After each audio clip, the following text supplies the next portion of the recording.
શિવરાત્રિના મેળામાં સેવા અનેક પ્રકારની થતી હોય છે, પરંતુ એક ગ્રુપ એવું છે કે જે દૂધ લઈને આવે છે અને જેટલા સાધુ સંતો છે તે તમામને દૂધ જે છે તે રોજ પીવડાવે છે. કેટલા સમયથી તેઓ આવે છે તેમની સાથે જ વાત કરીશું. કાકા, રોજ કેટલું દૂધ લઈને આવો છો? 14 થી 15 કેરેટ દૂધ લઈને આવીએ છીએ. એટલે 150 થી 200 લીટર દૂધ લઈને આવીએ છીએ. કેટલા વર્ષોથી તમે આ સેવા કરી રહ્યા છો? નાની પાછળનું કારણ શું? 12 કે 15 વર્ષ થઈ ગયા અમે આ સેવા કરી છે અને 5 દિવસ માટે આવીએ છીએ. ક્યાંથી, કયું ગામ તમારું? જુનાગઢ જ. બરાબર. તમામ સાધુઓને દૂધ આપો? તમામ સાધુઓને. આજે થેલી બંધ છે એટલે કેનમાં દહીં આપીએ છીએ. એટલે કે હર વર્ષે થેલી બધાને રોજ કાયમી માટે અડધો લીટર હરેક સાધુ દીઠ આપીએ છીએ.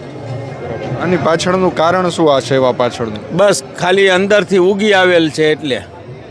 રોજનું આ ગણીએ તો કેટલા રૂપિયાનું દૂધ જોઈએ?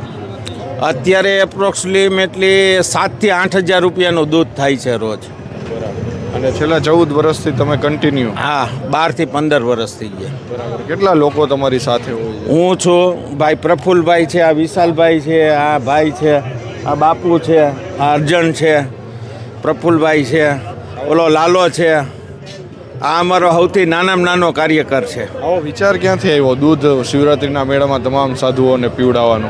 આવો વિચાર તો ઘણા સમય પહેલાં અમારા બીજા ગ્રુપના એક વડીલ હતા, એમને આવ્યો હતો કે જે આ લોકો ગાંજો ને આ તે નશો ને બધું ચાલતું હોય અને એના પેટની અંદર બળતરા ન થાય, દૂધથી ઠંડક મળે અને એની આવતા ભક્તો માટે એને ચા પાણી માટે વ્યવસ્થા થાય એમ.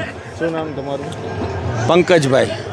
પંકજભાઈ છેલ્લા 14 વર્ષથી મહાશિવરાત્રિના મેળામાં જ્યાં જ્યાં જે ધૂણાઓ જે છે સાધુઓના, ત્યાં દર વર્ષે આવે છે અને 14 વર્ષથી દૂધની સેવા કરે છે.